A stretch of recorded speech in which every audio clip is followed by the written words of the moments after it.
Here I go again.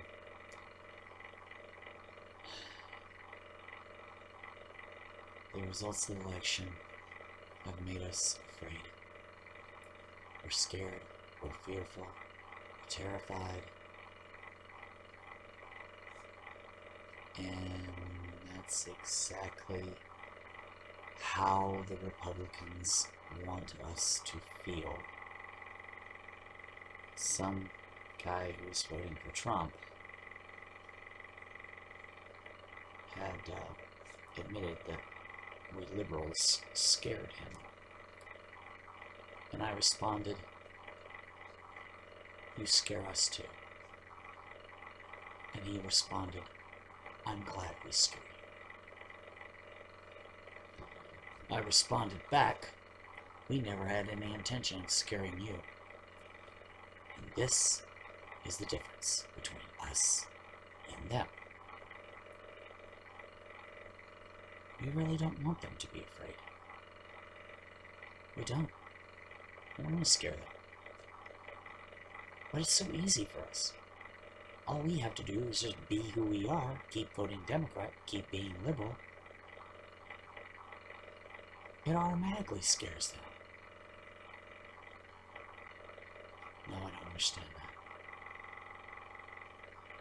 While they go out of their way to inject as much fear into us as they can. The more they try it, the more we resist their fear tactics, the harder they will try. But I'm not saying that our fear is illegitimate. And I'm not trying to condemn anyone for being afraid. All I'm saying is keep in mind, this is how the Republicans want us to feel. They want us to be afraid. They want us to be scared. They want us to be frightened.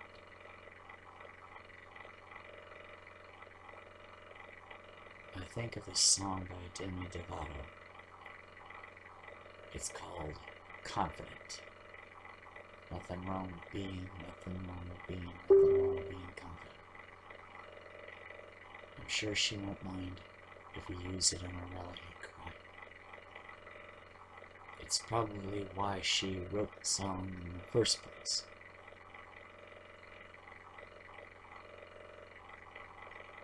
Because they want us scared, terrified. The one thing the GOP does not want is for us to start feeling confident. As soon as we start feeling confident, they ain't gonna like that at all. They're gonna be like, oh no, they're confident. Oh shit. Do we want to give the Republicans what they want? Or do we want to give them what they don't want? This could be a key factor in terrifying them, even though it's not really our intention. But you know what? While it may not be our intention, we need an element of do not give a shit if they are terrified of us or not.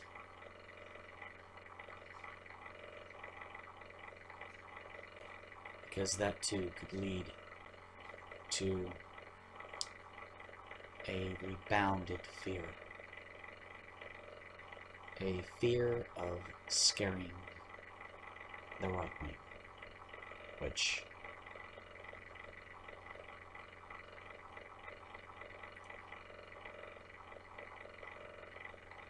I think the key factor is in focusing on us and what we're going to do.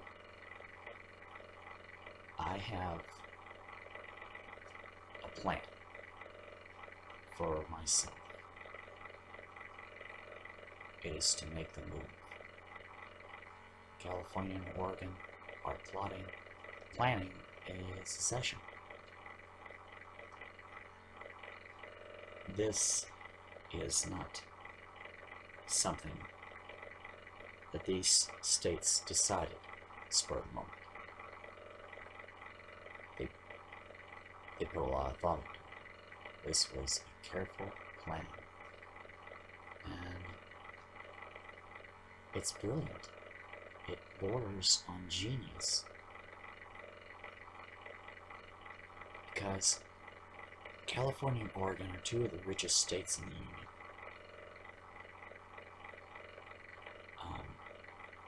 If Trump does not want these states to secede, then it will allow these two states leveraging power in order to work out a compromise to soften the blow of Trump's policies so that they do not hurt us quite as much.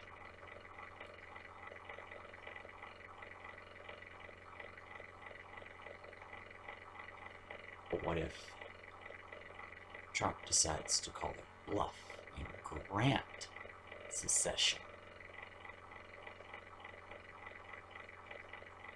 Then he's a fool. He's an absolute total fool if he grants secession. It would be against his own best interests. It would be against the rest of the country's best interests for him to grant secession. America needs California and Oregon a lot more than California and Oregon need the rest of America. This country can't do without those states. Grant the secession, the rest of America goes down. Whilst California and Oregon prosper like never before. Their economies go boom city.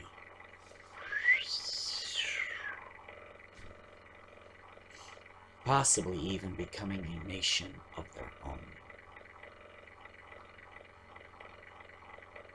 And for the rest of the country, being broke.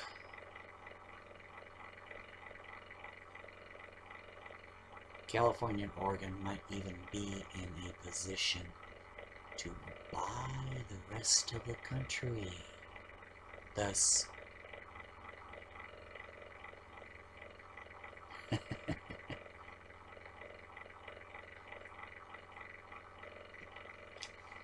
what an irony that would be.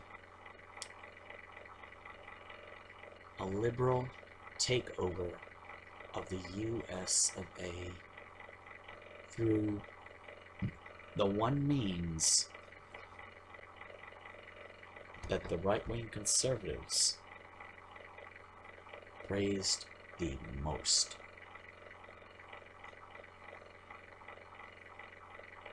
To a good business deal. And what a blow to Donald Trump that would